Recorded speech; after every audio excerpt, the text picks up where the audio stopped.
Bismillahirrahmanirrahim. Assalamualaikum warahmatullahi wabarakatuh. Waalaikumsalam warahmatullahi wabarakatuh.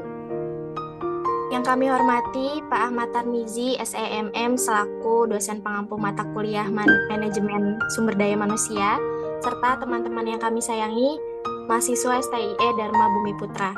Pada kesempatan kali ini, izinkanlah kami dari kelompok 8 untuk mempresentasikan materi dari mata kuliah Manajemen Sumber Daya Manusia tentang proses pemberian kompensasi gaji dan upah. Sebelum dimulai presentasi, kami akan memperkenalkan diri terlebih dahulu. Perkenalkan, nama saya Aulia Rahmagani. Perkenalkan, nama saya Lala Permatasari. Perkenalkan, nama saya Erika Siswanto. Perkenalkan, nama saya Erni Erdianti Sagita. Perkenalkan, nama saya Muhammad Ihsan Malik. Dan perkenalkan, saya Muhammad Iqbal Fiza. Selanjutnya, kami akan mempresentasikan materi tentang proses pemberian kompensasi gaji dan upah yang akan dipresentasikan oleh Muhammad Idlofi.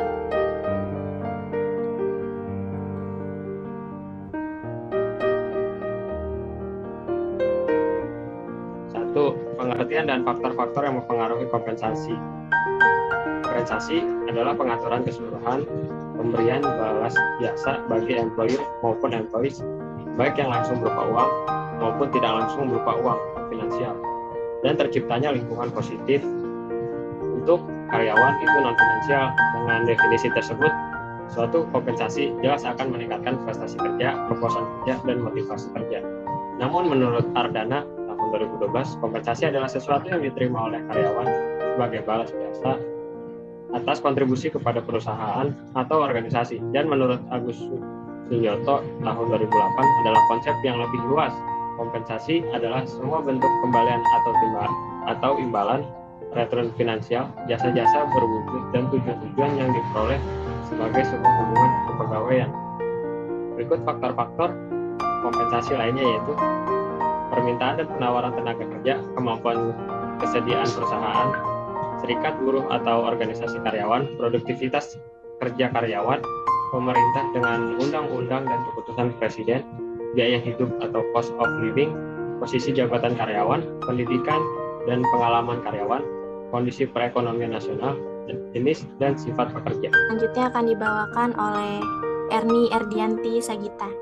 Fungsi dan tujuan pemberian kompensasi dan identifikasi masalah.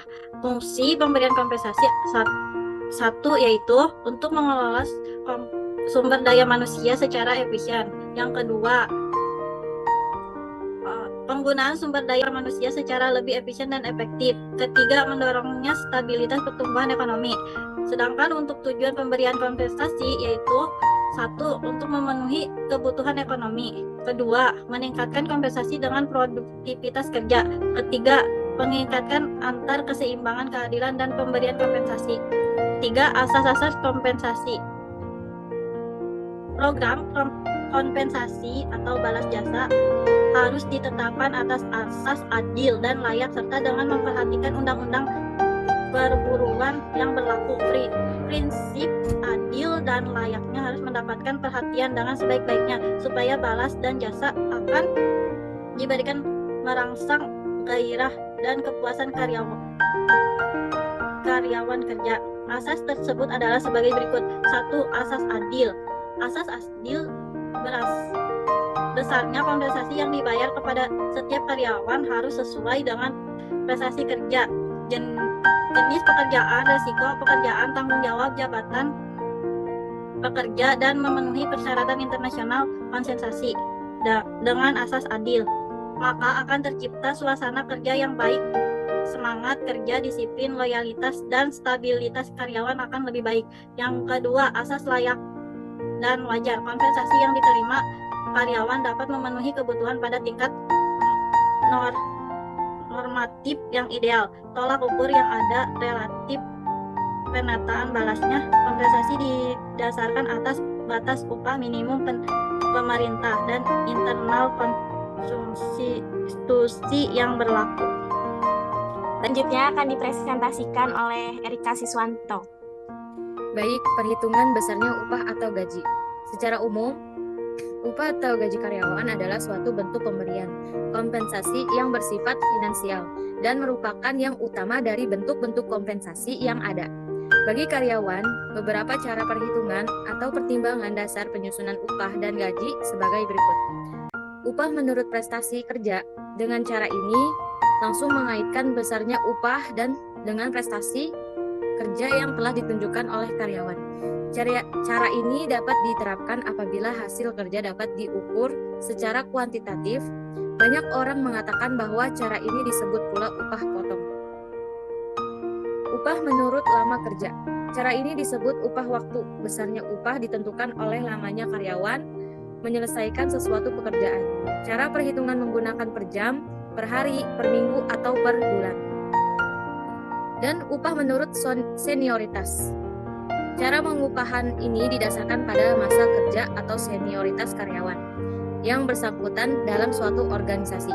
Semakin senior seorang karyawan, semakin tinggi loyalitas pada organisasi. Dan upah menurut kebutuhan. Ini berarti upah yang diberikan adalah wajar apabila dapat digunakan untuk memenuhi kehidupan yang layak namun tidak berlebihan maupun kekurangan.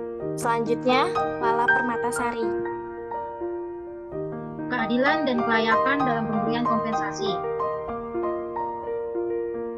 Keadilan bukanlah berarti harus sama rata, tanpa pandang bulu, tetapi harus dapat terkait adanya hubungan antara pengorbanan atau input dengan output menurut Dr. Handes Heji Rahman Ranupandojo. Makin tinggi pengorbanan, semakin tinggi penghasilan yang diharapkan. Sehingga yang harus dinilai adalah pengorbanan atau input yang diperlukan oleh suatu jabatan. Di samping masalah keadilan dalam pemberian kompensasi tersebut, perlu pula diperhatikan masalah kelayakan, yakni sesuai dengan kebutuhan pokok minimum atau upah minimum, dan juga dilakukan dengan cara membandingkan cara pengupahan di perusahaan lain atau eksternal konsistensi. Tantangan yang dihadapi dalam menetapkan kompensasi. Metode penetapan gaji yang rasional apapun akan menghadapi tantangan-tantangannya sebagai berikut. Pertama, standar gaji yang berlaku umum. Beberapa jabatan harus dibayar lebih dari yang seharusnya karena desakan pasar. Kedua, kekuatan serikat buruh. Mereka dapat menggunakan kekuatannya untuk memperoleh gaji yang sesuai. Ketiga, keinginan mereka produktivitas. Pegawai tidak akan digaji lebih pada kontribusinya yang diberikan kepada perusahaan.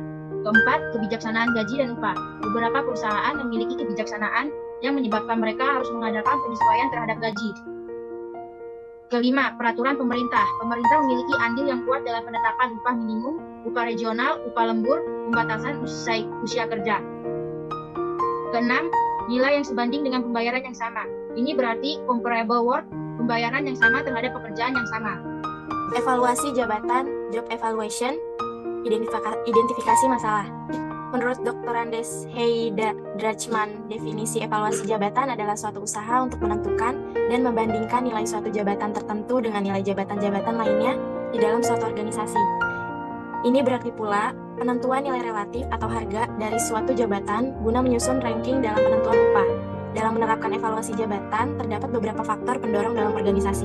Yang pertama, evaluasi jabatan sebagai suatu metode atau dasar pengupahan. Dianggap paling cocok dalam arti memenuhi persyaratan pengupahan yang dikehendaki. Yang kedua, metode evaluasi jabatan bagi karyawan dirasakan mampu menjamin adanya konsistensi internal maupun eksternal. Yang ketiga, bagi para pemimpin perusahaan atau organisasi sendiri, penggunaan evaluasi jabatan mengurangi keluh kesah karyawan yang bersangkutan dengan sistem pengupahan. Yang keempat, dengan adanya sistem evaluasi jabatan, dapat dilaksanakan sistem administrasi pengupahan sehingga menghemat biaya untuk kegiatan-kegiatan tersebut. Yang kelima, dengan adanya sistem evaluasi jabatan dapat dilaksanakan sistem administrasi. Yang kelima, bagi pemerintah, evaluasi jabatan akan mempercepat jalannya pembangunan. Beberapa faktor penghambat penerapan evaluasi jabatan. Yang pertama, ada terbenturnya masalah biaya yang diperlukan untuk evaluasi jabatan. Yang kedua, tidak memiliki tenaga ahli untuk menangani evaluasi jabatan. Yang ketiga, faktor pendidikan karyawan yang rendah mengakibatkan sukar menerima informasi evaluasi jabatan. Bagian 8, pengupahan insentif. Pengupahan intensif adalah memberikan upah atau gaji yang berbeda tetapi bukan didasarkan pada evaluasi jabatan, namun ditentukan karena adanya prestasi yang membedakan dengan yang lain. Misalnya, kepala mandor akan menerima upah yang berbeda karena prestasi yang berbeda, meskipun upah dasarnya memang sama. Beberapa sifat dasar dalam sistem pengupahan intensif antara lain Yang pertama, pembayaran diupayakan cukup sederhana agar mudah dimengerti dan dihitung oleh karyawan. Yang kedua, upah intensif yang diterima benar-benar dapat menaikkan motivasi kerja karyawan. Yang ketiga, penentuan standar kerja atau standar produksi hendaknya secermat mungkin. Yang keempat, pelaksanaan pengupahan intensif hendaknya cukup cepat. Pelaksanaan pengupahan intensif hendaknya cukup cepat. Berikut macam-macam jenis pengupahan intensif. Yang pertama ada premi atau bonus payment. Yang kedua ada stock option atau hak untuk membeli atau mendapatkan saham pada harga tertentu. Yang ketiga, phantom stock plan. Selanjutnya akan dibacakan oleh Muhammad Ihsan Malik. Selanjutnya adalah kompensasi pelengkap atau fringe benefit. Kompensasi pelengkap merupakan salah satu bentuk pemberian kompensasi yang tidak secara langsung berkaitan dengan prestasi kerja dan berupa penyediaan paket atau benefit. Program-program pelayanan karyawan untuk mempertahankan keberadaan karyawan dalam jangka panjang. Pokok program kompensasi pelengkap yang pertama adalah program benefit karyawan hendaknya memuaskan kehendak nyata. Yang kedua, benefit hendaknya sesuai dengan kegiatan-kegiatan di mana pelibatan kelompok lebih efisien. Lalu yang ketiga, ada program komunikasi yang terencana baik dan mempunyai jangkauan yang luas. Biaya-biaya program benefit hendaknya dapat dihitung dan dikelola dengan bijaksanaan. Selanjutnya dibacakan oleh Erika Siswanto. Keamanan dan kesehatan karyawan. Pembinaan dan kesehatan karyawan merupakan suatu bentuk kompensasi dan kompensasi non-finansial yang sangat penting dalam organisasi pada umumnya. Perusahaan memperhatikan masalah keamanan dan kesehatan karyawan justru untuk memungkinkan terciptanya kondisi kerja yang lebih baik dalam pemeliharaan kesehatan dan keamanan karyawan. Hal ini penting sekali terutama bagian organisasi yang memiliki tingkat kecelakaan yang tinggi. Biasanya tanggung jawab pembinaan keamanan dan kesehatan karyawan terletak pada manajer operasional yang meliputi 1. Pemeliharaan peraturan-peraturan keamanan. 2. Standar kesehatan serta pencatatan dan pelaporan kecelakaan. 3. Mengatur program-program kesehatan dan keamanan karyawan. 4. Program-program latihan keamanan bagi karyawan. Dan yang kelima, mengadakan pengaturan-pengaturan pencegahan kecelakaan kerja dan sebagainya. Selanjutnya yang terakhir dibacakan oleh Lala Permatasari. Kesimpulan, kompensasi karyawan adalah seluruh imbalan yang diterima pegawai atas hasil kerja pegawai pada perusahaan atau organisasi. Kompensasi ini bisa berupa fisik atau non-fisik, harus dihitung dan diberikan kepada karyawan sesuai dengan pengorbanan yang telah diberikannya kepada perusahaan atau organisasi tempat ia bekerja. Kompensasi ini sangat penting dan disesuaikan dengan kondisi tenaga kerja yang ada pada lingkungan eksternal. Kompensasi yang tidak sesuai dengan kondisi yang ada dapat menyebabkan masalah ketenaga kerjaan di kemudian hari ataupun dapat menimbulkan kerugian pada organisasi atau perusahaan. Proteksi juga perlu diberikan kepada pekerja agar dapat melaksanakan pekerjaan dengan tenang sehingga kinerja dan kontribusi pekerja tersebut dapat tetap maksimal dari waktu ke waktu. Baik, materi yang kami presentasikan sudah selesai. Apabila ada kekurangan, mohon dimaafkan dan kami butuh saran dan kritik agar bisa lebih baik ke depannya.